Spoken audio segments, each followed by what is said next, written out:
The rain had been relentless that morning, sliding down the crumbling hillside in long threads of water that carried with them fragments of soil, forgotten roots, and the rusted ghosts of old war debris.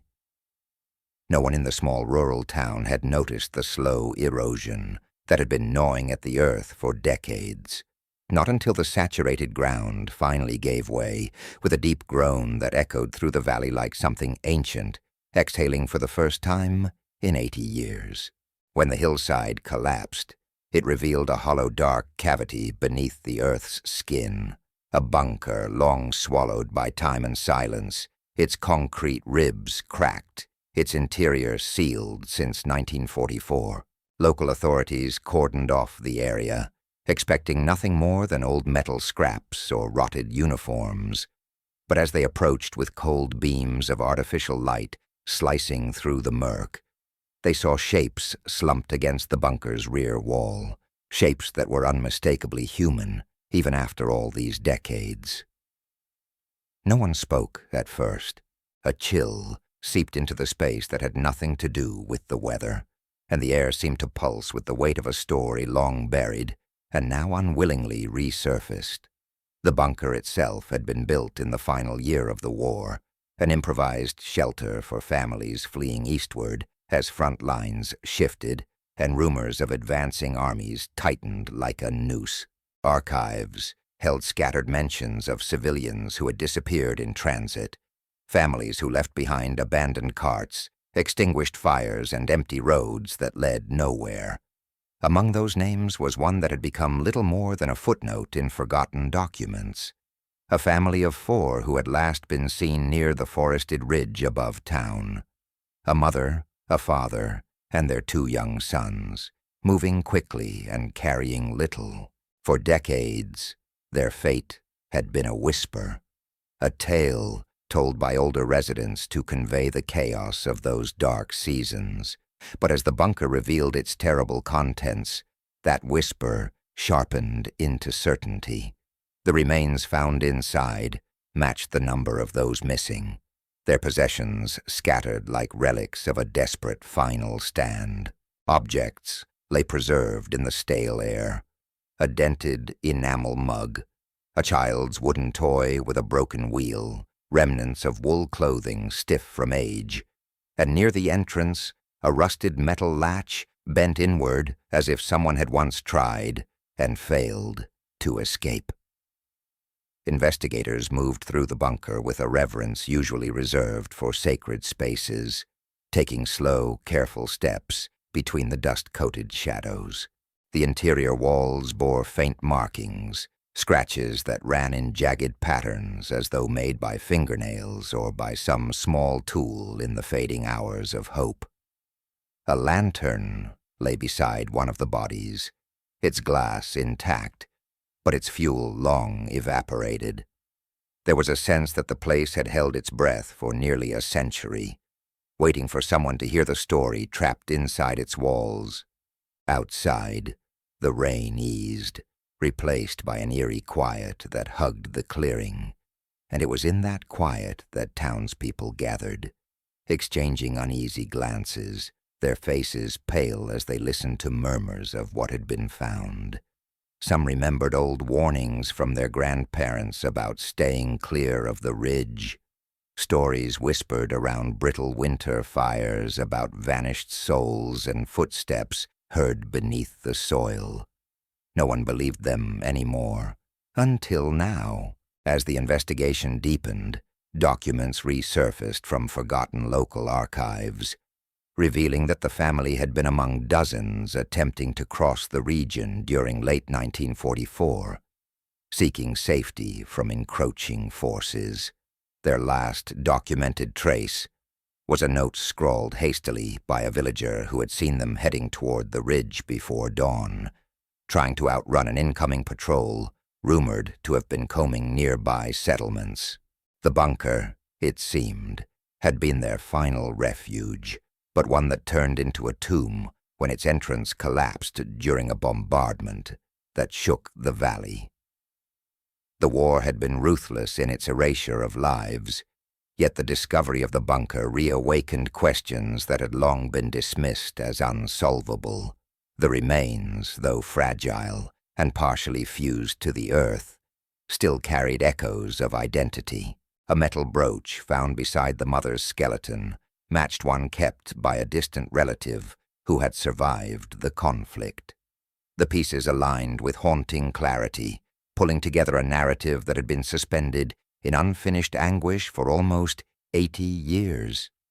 In the middle of documenting these findings, a thought lingered amid the investigators and the gathering onlookers, a thought that reached out beyond the valley and into the present moment.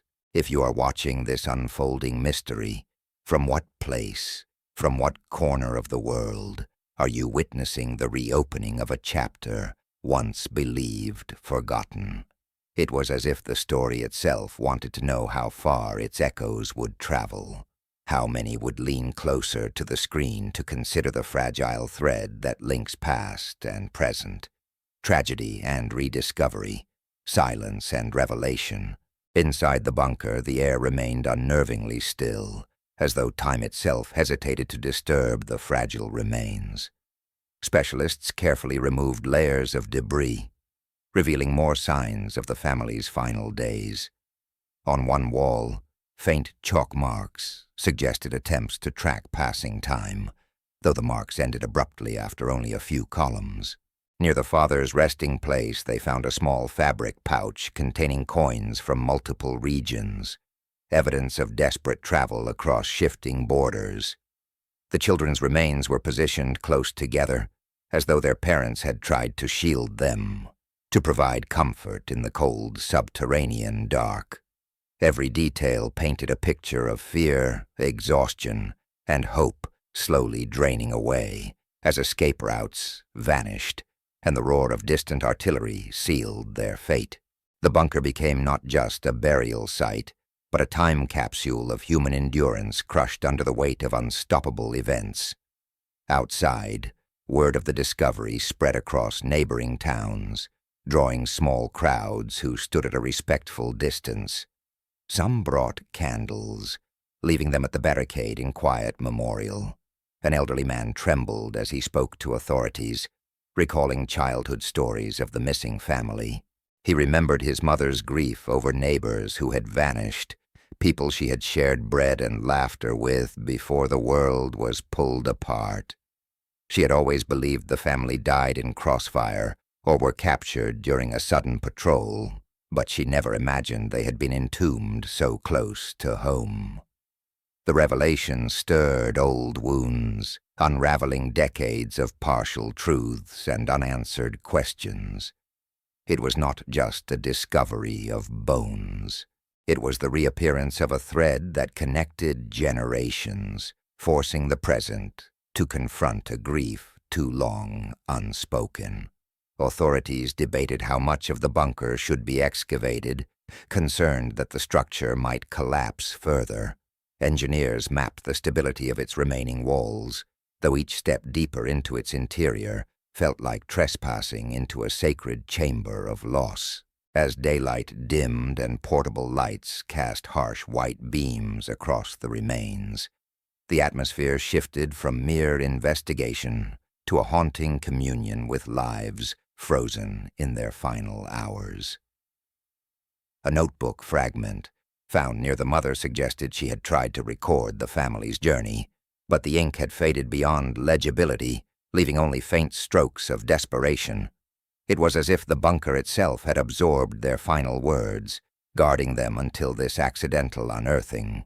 Standing at the entrance, one could sense that the bunker had not simply collapsed from rainwater and erosion. It had collapsed because history refuses to remain buried forever. It rises in moments of rupture, when the earth groans under the weight of secrets too long sealed. The discovery forced the town to confront its past, to acknowledge the families who had walked these roads with fear shadowing their every step. It forced them to imagine the loneliness of those final days, the cold, the hunger, the distant rumble of danger closing in from every direction. The bunker's entrance now gaping open to the gray sky, seemed to breathe again, exhaling stories that had never been told in full. And if you have followed this far into the depths of this lost story, allow the shadows of this narrative to draw you further in. Let the unraveling of this mystery guide you deeper into what waits beneath the surface of history. The valley remembers, even when people forget. And if you wish to follow more stories buried in silence and time, more paths that lead into forgotten chambers of fear and despair, you may linger with us here in this darkness. Consider becoming part of this unraveling journey, letting your presence echo inside these hidden corridors as we continue to explore the secrets the past refuses to surrender. By the time dawn crept back over the valley, the bunker had become a focal point of fascination and unease. Journalists began to arrive, their cameras capturing the silent wound carved into the hillside. The town, once little more than a forgotten dot on an old wartime map, now found itself at the center of a mystery that stretched its roots deep into the past. But for those who lived closest to the ridge, there was no curiosity, only a heaviness as though the discovery had disturbed a fragile balance that should never have been touched. Local legends had long spoken of the hill that breathes, a name whispered by farmers who claimed to hear sighs and groans from beneath the ground on cold winter nights. It was dismissed as superstition, but after the collapse, people began to remember. The sound had been real, they said. The earth had been restless all along. Investigators working in the bunker noticed something odd beyond the physical remains. The interior seemed strangely preserved in parts, almost untouched by the decay expected after 80 years. Papers, though yellowed, still bore faint writing. Cloth fibers had resisted the usual disintegration. There were theories about the bunker's construction.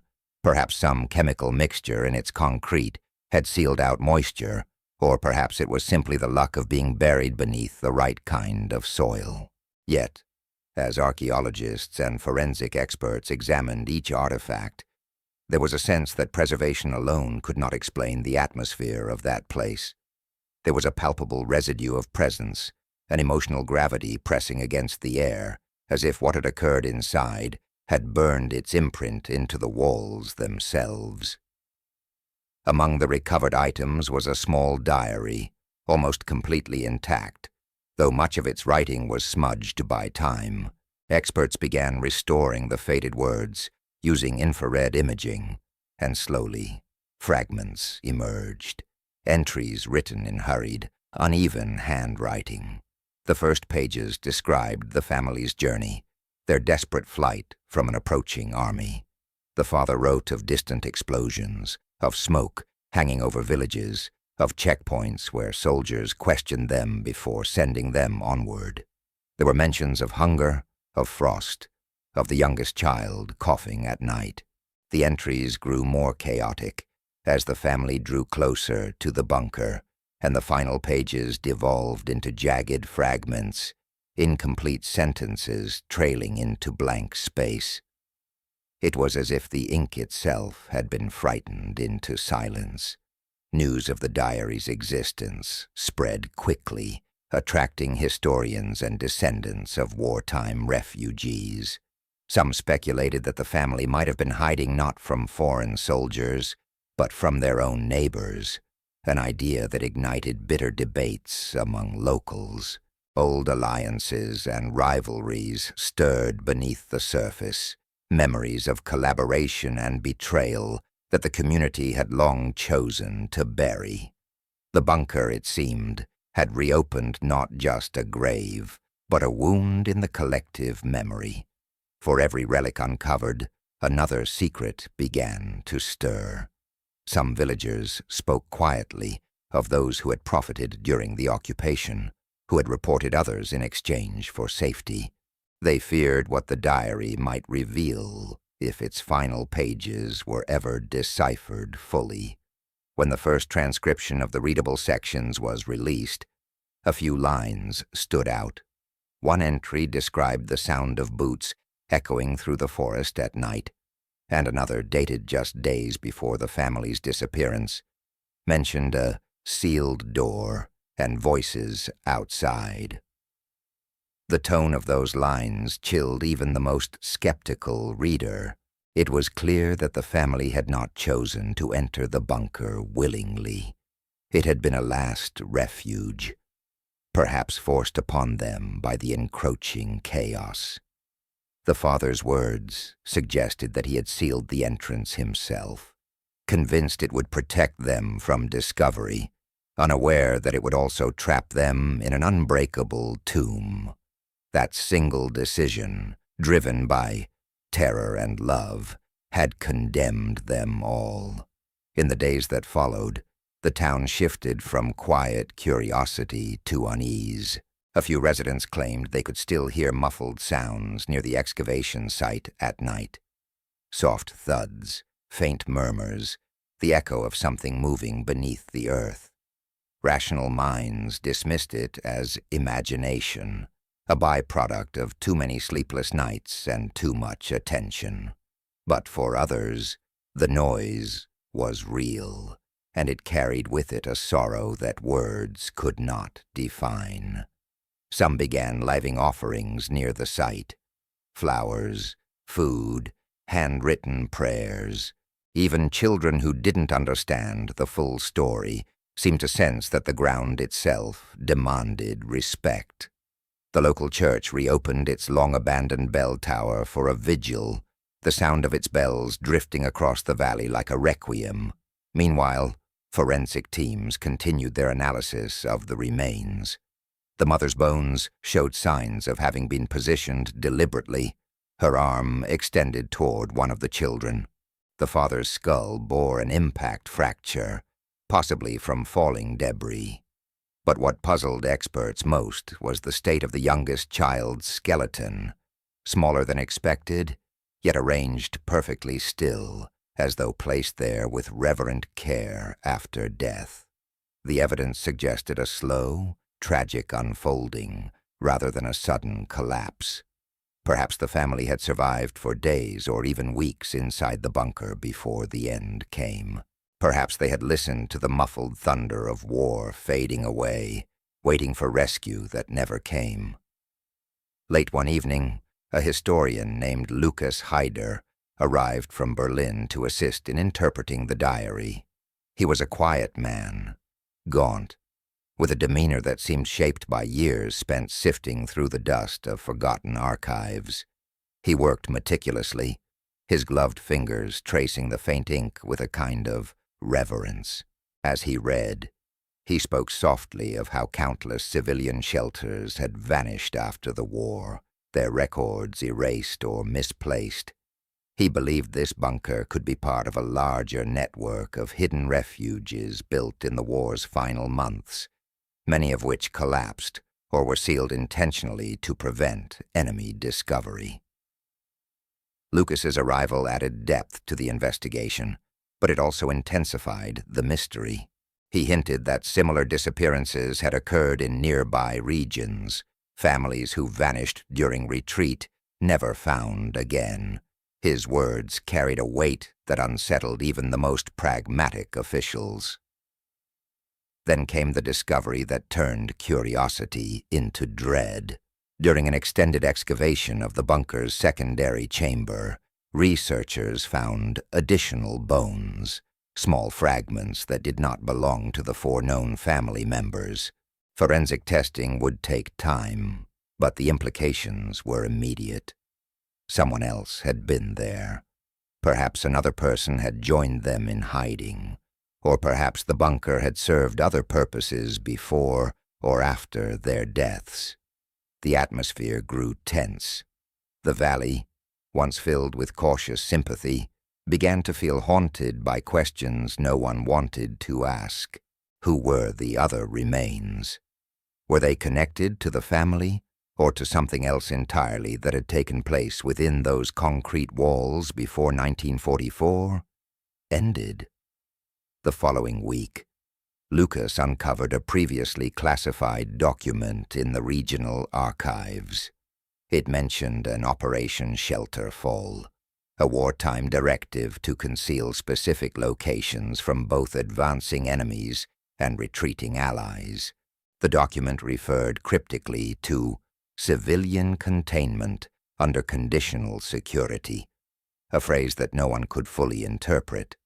But one line stood out: no retrieval, no record. It was as if the people hidden in these shelters were meant to vanish, their existence erased from official history. Lucas began to suspect that the family might have been caught in one such program, either sheltered by force or trapped during an experimental evacuation effort. The diary's fragmented references to the sealed door and orders from the village suddenly took on darker meaning. Outside the bunker, tension escalated. The town's mayor urged the authorities to end the excavation, citing safety risks, but some suspected he simply wanted the story buried again. Reporters were quietly told to stay back. Rumors spread online, claims that officials had found documents inside the bunker that were being kept secret, or that the bones didn't all belong to civilians. Conspiracy channels exploded with speculation. Was the bunker part of a larger wartime experiment, or even a clandestine storage site for something never meant to be found? For every reasonable theory, a dozen more spiraled into the realm of paranoia, feeding the darkness of collective imagination. And yet beneath all the noise, there was one undeniable truth. The ground had opened, and what it revealed could not be unseen. In the quiet that followed the public uproar, Lucas returned alone to the site one night. He stood before the gaping entrance, its cold breath drifting into the fog. He whispered a few words in German, something between a prayer and an apology. Then he entered. Witnesses later claimed they saw his flashlight flicker deep inside, but he did not emerge until hours later. When he did, his face was pale, his hands trembling. He refused to speak about what he had seen, but he carried with him a small, dust-covered photograph, one that had not been logged among the official findings. It showed the family in front of a modest farmhouse, smiling faintly, unaware of the storm that would soon consume them. Behind them stood another figure, blurred and almost spectral, its features lost to motion. Lucas never explained where he found the photo, nor why he burned it the next day. The bunker, by then, had become more than an archaeological site. It was a mirror reflecting all the unspoken fears of the living. People began reporting strange phenomena around the area. Electronic devices malfunctioning, compasses spinning wildly, the smell of smoke and wet earth lingering even on clear days. Scientists offered explanations, metallic interference, geological shifts, but those who had been near the site knew better. They said the bunker was restless, that it had not been opened to reveal the dead, but to release their silence. And once silence is released, it echoes forever. If you are still listening, drawn into this descent into forgotten years, consider this a journey through the fractures of time itself. The ground beneath us keeps secrets far older and heavier than any of us can bear. Stay close, for the deeper we go, the darker the truth becomes. By the third week after the discovery, the bunker had transformed from a historical curiosity into something resembling an open wound, an exposed nerve of memory and myth. Barriers of steel fencing encircled the excavation site, guarded day and night by police who looked uneasy even in daylight. The journalists had mostly left, their stories already feeding online discussions and documentaries in progress, but the locals remained, drawn by a mixture of reverence and dread. From a distance, the opening in the hillside resembled a mouth, jagged, silent, and perpetually waiting. Inside, the air was thick, still saturated with the smell of damp concrete, and something faintly metallic that clung to anyone who entered. Those who worked there claimed that sound behaved strangely underground. Footsteps didn't echo as they should. Voices seemed to return distorted, sometimes delayed by a fraction of a second, as if someone, or something, was mimicking them from deeper inside. The forensic team had moved beyond the primary chamber, widening the excavation into adjacent corridors revealed by structural scans. These narrow tunnels extended farther than expected, suggesting that the bunker had not been an isolated civilian shelter, but part of a larger complex. The concrete construction was far more intricate than anything typical for late-war civilian structures. Reinforced steel ribs, industrial air vents, and traces of wiring hinted at a military-grade design. This discovery contradicted initial assumptions and rekindled old suspicions about what the bunker's original purpose might have been. Some experts suggested it could have been repurposed during the chaotic final months of the war, when local forces and civilians alike used whatever underground spaces they could find. Yet the precision of its design felt deliberate, too deliberate for panic-era construction. Lucas, who had returned to Berlin only briefly, came back to oversee the continued research, visibly worn yet driven by a quiet obsession that unsettled his colleagues. One night, while cataloging recovered items in a temporary field lab near the site, Lucas found something that had been overlooked, a folded scrap of paper tucked inside the fabric of an old coat. The writing was faint, but legible enough to read a few words. They said it was safe. They said we'd be remembered. No name, no date, just that haunting fragment. It became the key that guided Lucas's next steps. He began to reconstruct a timeline of the family's last movements, using both the diary and local military records, and what emerged was a chilling pattern. The same day the family disappeared, another disappearance had been reported in a nearby hamlet, an entire group of refugees that vanished without a trace. Their names appeared briefly in Red Cross archives before being struck through with red ink, replaced by a single stamped word: relocated, as Lucas shared his findings. Tension flared among the investigative team.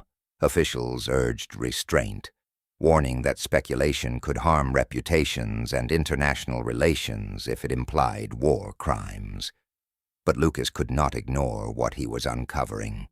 The evidence suggested that the family found in the bunker had been part of a larger, undocumented operation that sought to hide certain groups of civilians under the guise of temporary relocation.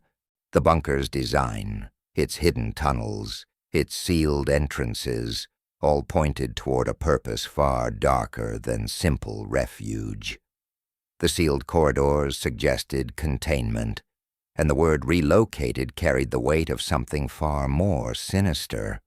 In the following days, new details emerged from the secondary tunnels. One chamber, sealed behind a collapsed wall, contained rows of metal crates and decayed storage drums. Inside them were what appeared to be preserved samples, soil, rags, and objects that had absorbed chemical residues. The discovery triggered an immediate quarantine of the area, as authorities feared possible contamination. Rumors spread swiftly. Some said it had been a weapons cache. Others whispered about chemical testing. But one of the archaeologists, an older woman named Dr. Meinhardt, spoke quietly to Lucas in confidence.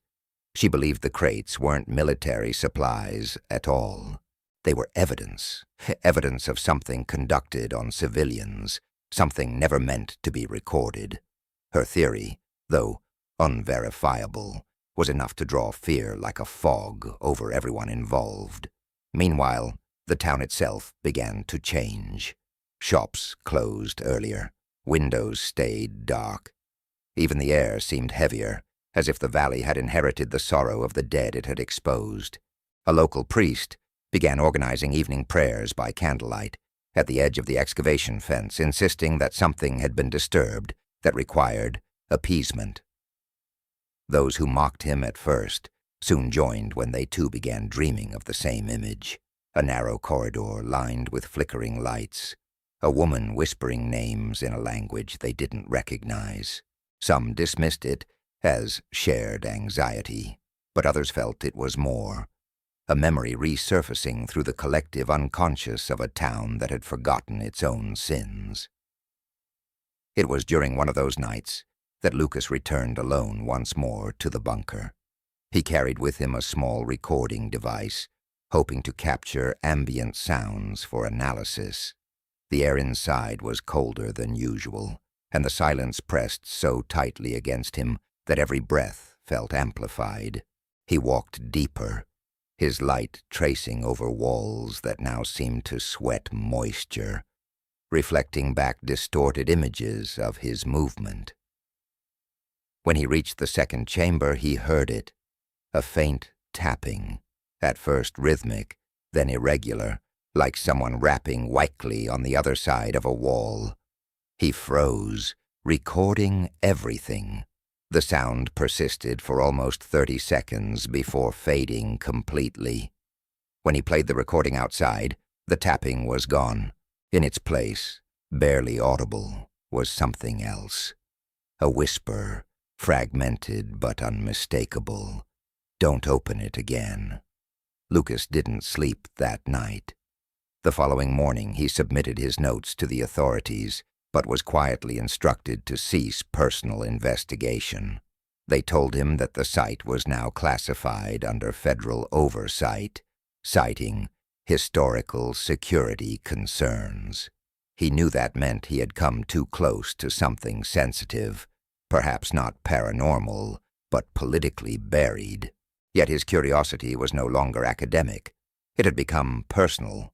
He spent days contacting archives across Europe, tracing the names of other missing families recorded as relocated in 1944.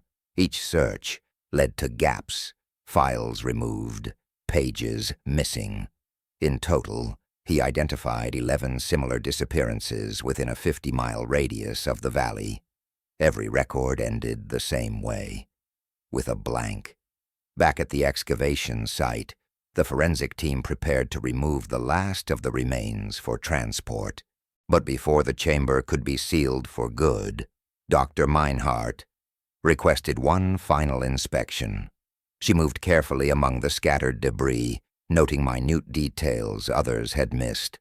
Shallow scratches near the floor that formed crude lines, perhaps words. Cleaning away the dust, she realized they were letters carved into the concrete by a trembling hand. They spelled out a single phrase: "We were not alone." That night, heavy rain returned, and with it came another collapse.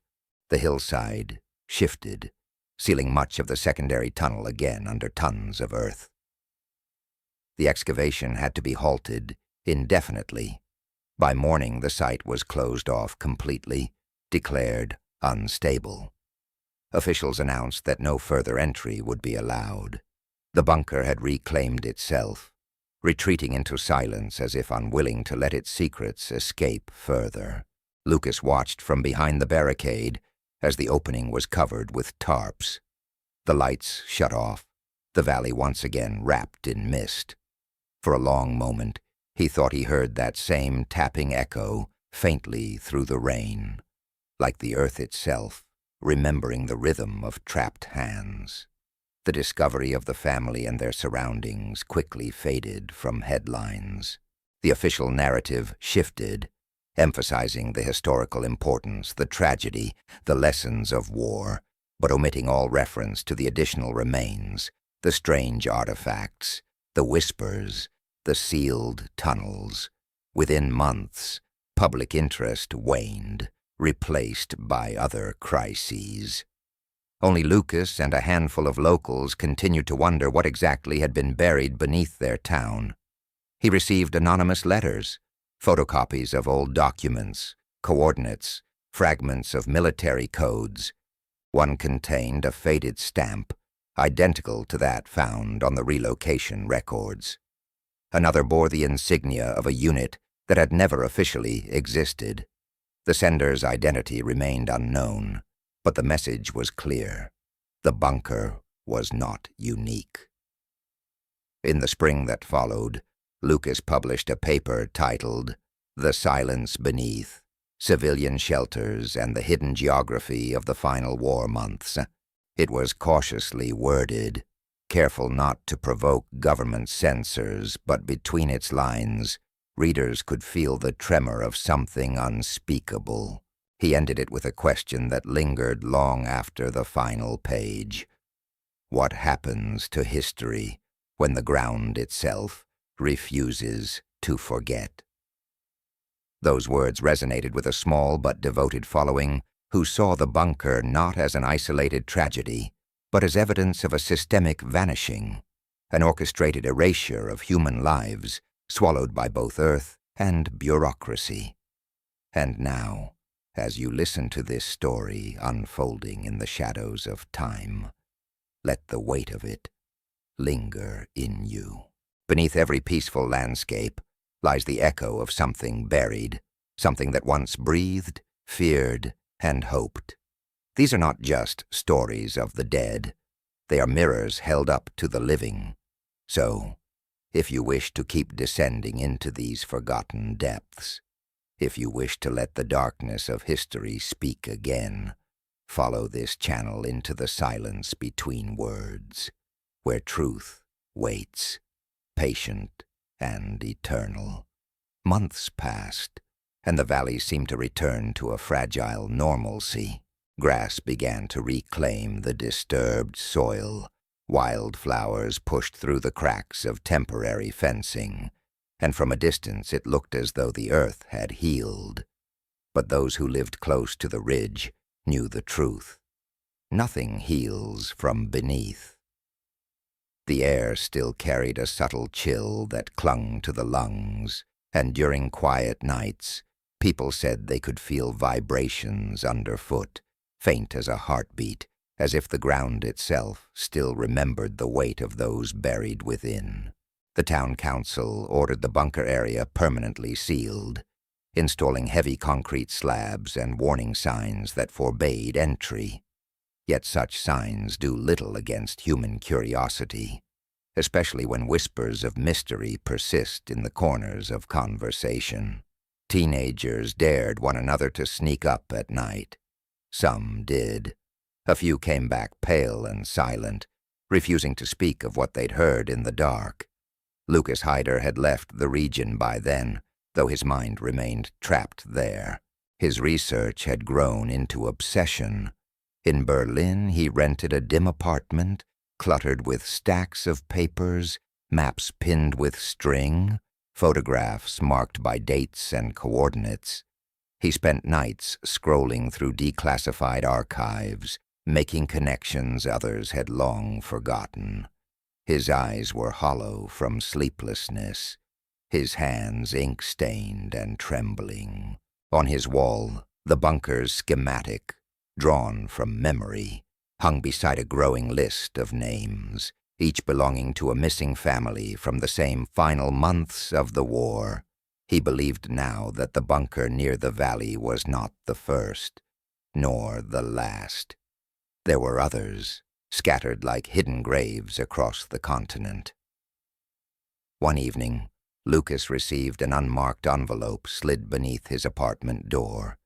Inside was a single sheet of aged paper, its ink faded and brittle. It contained coordinates, a brief note in German that read, "You are looking in the wrong place. The network began in 1943, not 1944. No signature, no sender. He stared at the paper for hours, tracing the numbers. The coordinates pointed to a wooded area near the Polish border, where an abandoned railway line once carried convoys eastward. The next morning he packed his recorder, a flashlight, and a small camera, and boarded a train heading into the mist-soaked countryside. When he arrived, the landscape felt familiar in its desolation. Low hills, skeletal trees, the sound of wind moving through rusted rail cars left to decay decades ago. The locals avoided conversation, but one elderly man at a roadside inn agreed to speak after several drinks. He told Lucas that the forest nearby was not right, that people had gone missing there even long after the war. Hunters reported finding old structures in the woods, ventilation shafts, concrete lids, fragments of metal doors half buried in the soil. Sometimes, the man said, eyes glassy with memory, when the wind comes from the east, it carries voices. They sound like they're under the ground. Lucas said nothing. He simply listened, every instinct in him tightening with the recognition that he had found another scar in the same wound. He spent 2 days exploring the woods before finding it, a depression in the earth, overgrown with moss and vines, shaped like a collapsed tunnel. Beneath the tangled roots, a rusted metal hatch peeked through, its hinges fused by time. The markings on its surface were nearly erased, but he could still make out a faint number. 4B. His heart pounded as he realized what that might mean. If the bunker in the valley was 03A, this was another node in the same chain. The network wasn't a myth. It was real. He set up his camera, documented the hatch, and tried to open it, but the metal resisted with a groan that echoed through the trees. It took him nearly an hour to pry it loose. When it finally gave way, a gust of cold, stale air exhaled from the dark below, carrying with it a scent that made his stomach turn. A mix of mold, rust, and something older, harder to define. The passage descended steeply, lined with corroded rungs that disappeared into blackness. Lucas hesitated only a moment before beginning the descent. Each step sent small avalanches of dirt tumbling into the void. When his feet touched solid ground, his flashlight revealed a narrow corridor, similar in design to the one from the valley. Same concrete, same proportions, same faint marks of human presence. The air was unnaturally still, muffling sound. He moved slowly, documenting every corner. There were no remains, no obvious signs of habitation, but scattered along the floor were objects that froze him where he stood. Broken shoes, fragments of cloth, and the remnants of a child's wooden toy, the same type found in the valley bunker. A small tag, nearly dissolved, clung to one of the pieces of fabric. The ink had bled away, but the impression of numbers was visible under light. He rubbed charcoal across it to reveal what remained. 1944, 12, or 22. He recorded everything meticulously, though as the hours passed, his flashlight began to flicker, and the oppressive silence grew heavier. At one point, he thought he heard faint breathing behind him, steady and slow. He turned, but there was nothing, only the cold and the dark. He climbed back out before nightfall, shaken but resolute. He knew what this meant. Confirmation that the network extended far beyond what anyone had imagined. He needed to alert others, but deep down, he also knew what had happened the last time he shared his findings. People didn't want the past disturbed. They wanted it buried. When Lucas returned to Berlin, he found another letter waiting for him. This one bore an official seal, though he recognized the pattern as one used decades ago by an agency that no longer existed. It contained no message, only a photograph, the same one he had burned before. The family standing before their farmhouse, smiling faintly, the blurred figure still there behind them, unchanged. On the back, in neat handwriting, were 4 words. You opened it again. Lucas's breath caught. The photo was unburned, whole, as though the act of destroying it had never occurred. He stared at it until dawn, when exhaustion finally claimed him.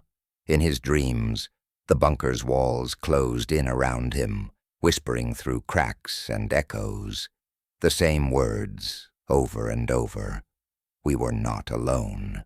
Meanwhile, in the valley, strange occurrences began once more. Construction crews hired to reinforce the sealed bunker reported equipment failures, sudden power outages, and inexplicable malfunctions of their instruments. One worker claimed to have seen a faint light pulsing from beneath the concrete slabs at night, as though something beneath still breathed with quiet, unnatural rhythm. Another fell ill after inhaling dust near the site, his symptoms inexplicable, his body temperature dropping unnaturally low. The town's mayor insisted it was coincidence, perhaps lingering gases from the sealed structure. Yet no one could explain why nearby animals began to avoid the ridge altogether. Their usual paths rerouted as though driven by instinctive fear. Then came the incident. A group of local teenagers, defying curfew, sneaked past the barriers one stormy night. Only one returned. His clothes were torn, his face pale, his voice trembling as he repeated the same phrase. "They're still there." He refused to say more, retreating into near catatonic silence. The police dismissed his story as trauma and shock, but the others were never found. For a week, search teams combed the area before halting operations due to hazardous ground. Officially, the event was classified as a landslide accident. Unofficially, no one believed that explanation. The valley's silence deepened, and people began leaving town altogether, abandoning homes passed down for generations. News reached Lucas days later, through an encrypted message from one of his remaining contacts in the region. The message was brief. The valley's sealed again, but it won't hold. He knew then that whatever had been buried there, whether physical, historical, or something beyond, was not content to remain forgotten. He began compiling all his research into a private archive, a record to be released in the event of his disappearance. In one of his final voice recordings, he spoke directly to whoever might one day listen. History does not die. It waits. It listens. Every silence is a wound that dreams of being reopened. If you find this, do not go looking for the others. Some doors are meant to stay closed. After that, Lucas vanished.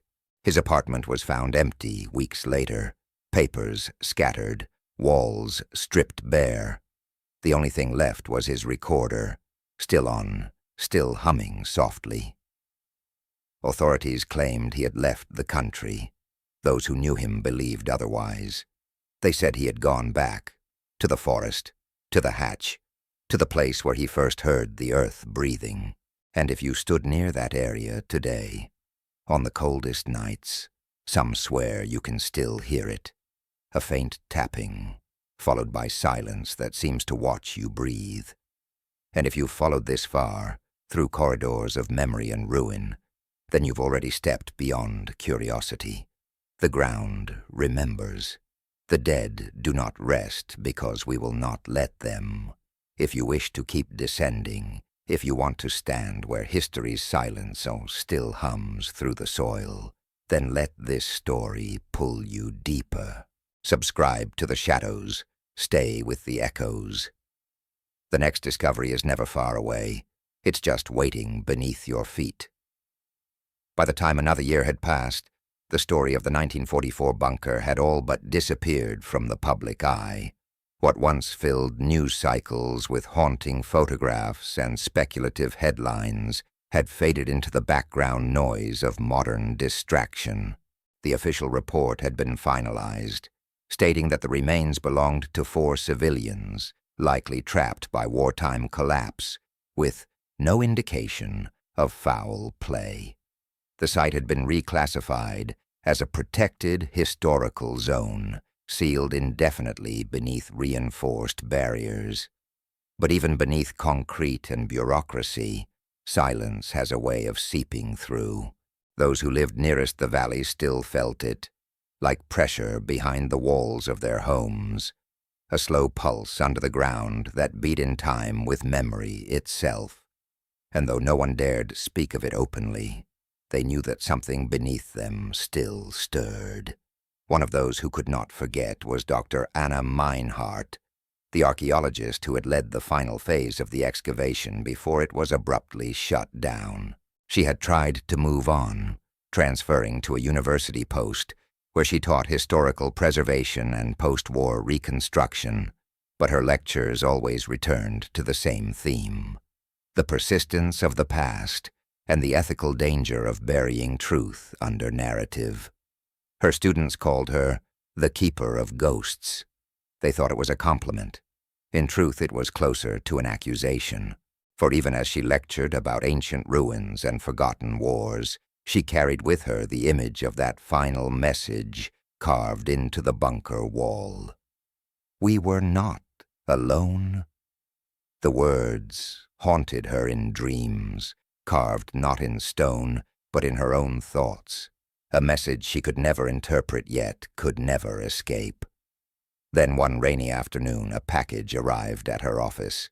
No return address, just her name printed in uneven type. Inside was a small audio cassette and a note written on brittle paper. For continuation, the silence speaks again. Her hands trembled as she inserted the tape into an old player. The recording hissed to life, faint static crackling like distant thunder, and then, beneath it, a voice. Male, weary, familiar. She knew it instantly. It was Lucas Hyder. His tone was slower than before, deeper, as if recorded in some echoing place underground. "If you hear this," he said, "I found the others. It's worse than we thought." The network wasn't built to protect.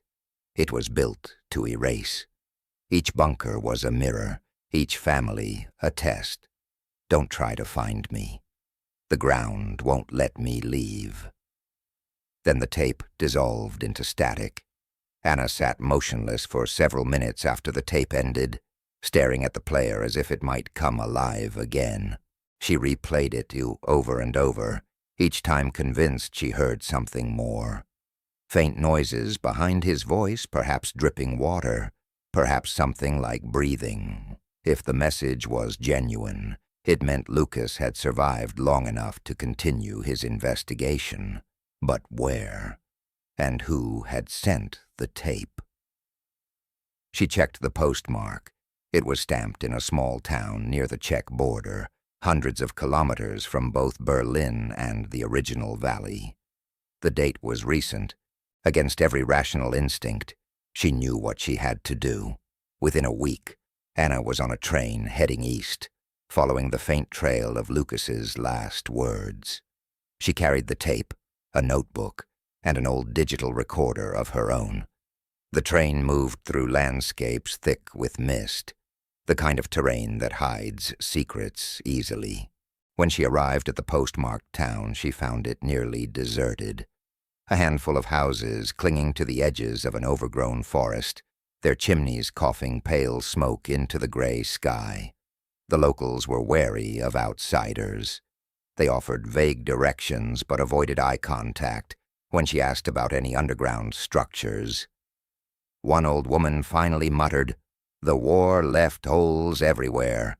Some are still open. Some open themselves."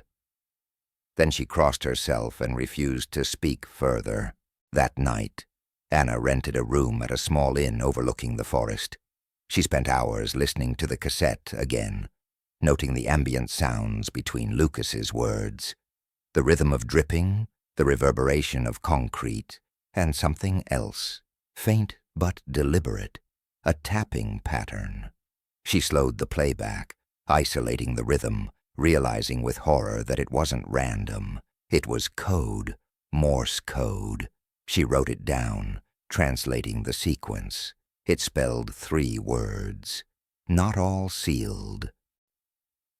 Her pulse quickened. Lucas was alive when he recorded it, but he had been warning her.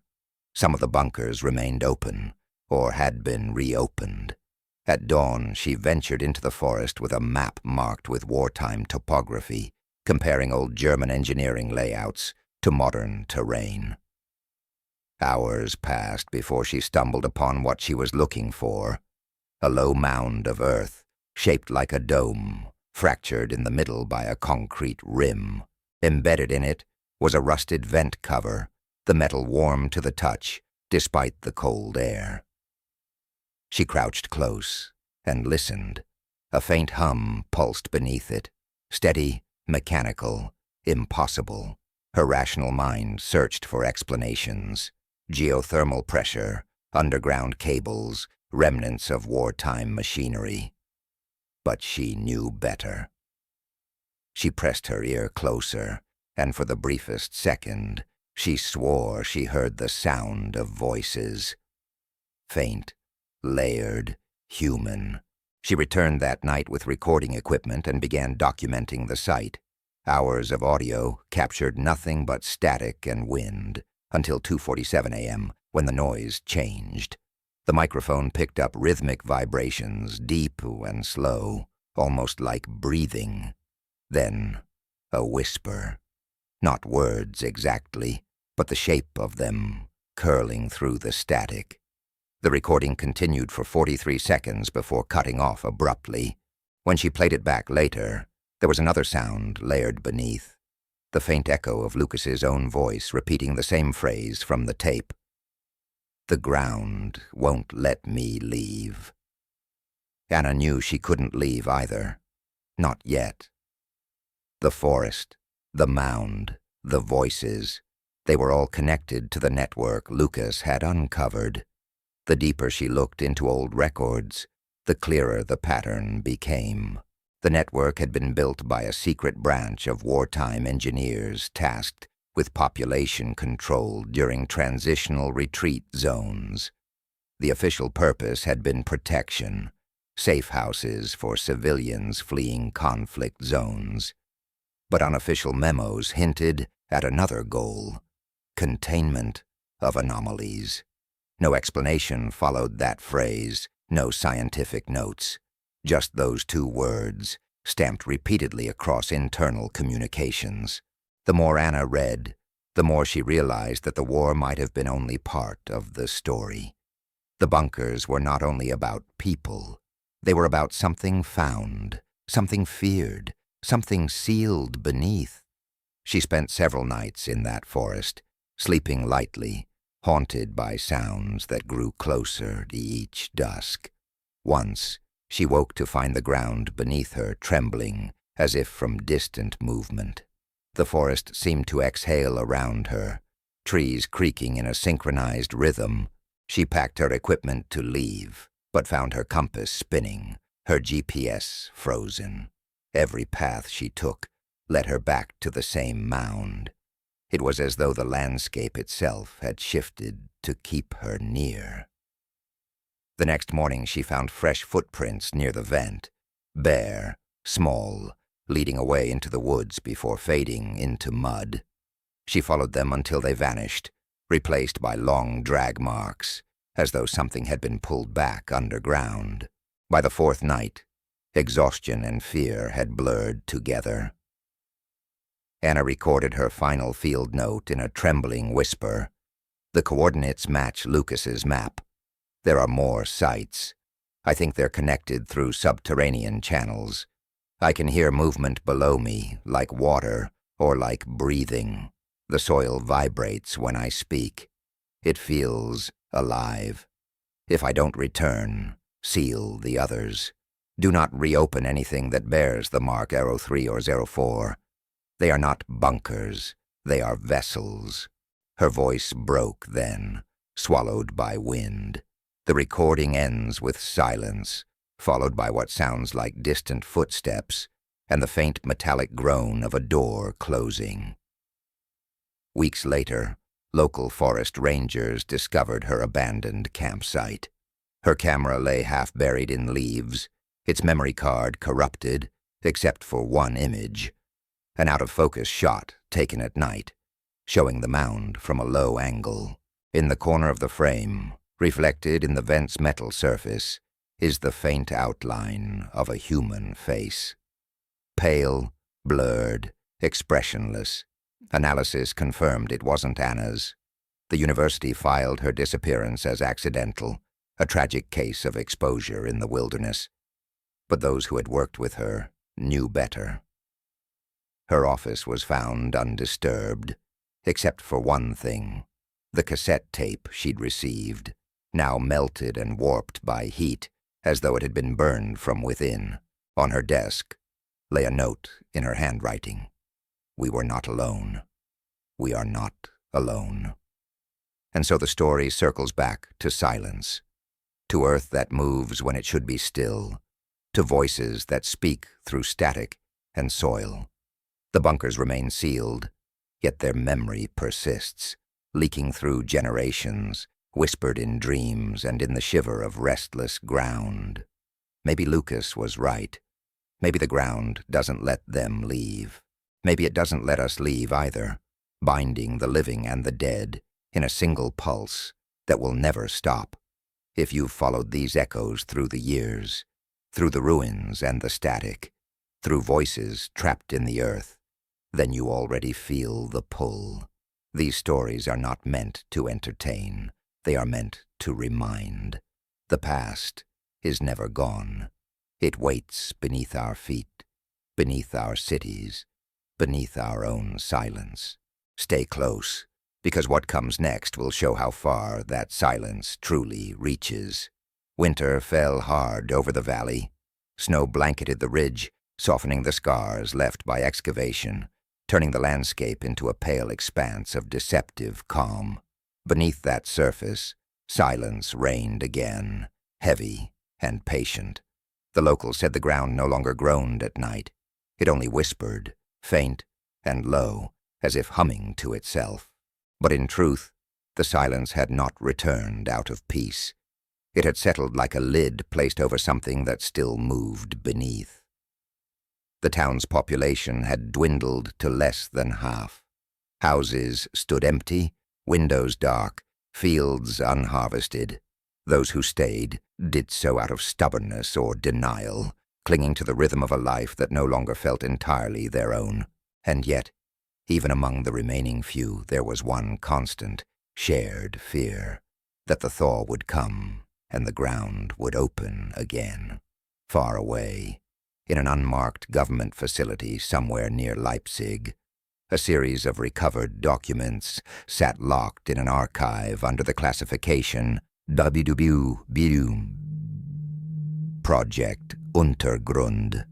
Few knew of their existence, fewer still had read them. Among those pages, faded but legible, were reports from late 1944 describing a network of subterranean shelters built under directive of an unnamed division. The purpose, as stated, was long-term containment and observation of residual phenomena linked to strategic population movements. That phrase alone should have been enough to draw scrutiny, but it was buried in bureaucratic language, cloaked in euphemism. The documents listed coordinates, one corresponding to the valley where the family's remains were found. Another matched the forest, where Anna Meinhard had vanished. The rest led to places now lost to history, their markers erased by time, construction, or deliberate omission. But among those who studied the fragments, a chilling theory began to form. The bunkers had not been designed to protect people from war. They had been designed to protect the world from something that came with them. It was in early March, just before the snow began to melt, that the first new incident occurred.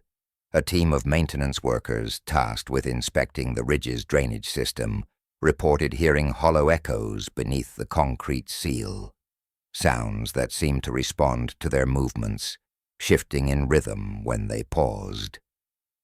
One worker placed his ear to the slab and claimed he could hear breathing. The report was dismissed as fatigue, but the next day, that same worker failed to appear for his shift. His tools were found at the site, his footprints leading to the barrier and stopping abruptly. There were no signs of struggle, no tracks leading away, just the impression of his boots frozen in snow, as if he had stepped forward and been swallowed whole. By the end of that week, local authorities closed the ridge again, citing instability from thawing frost. But among the townspeople, rumors spread quickly. Someone had heard knocking beneath their cellar.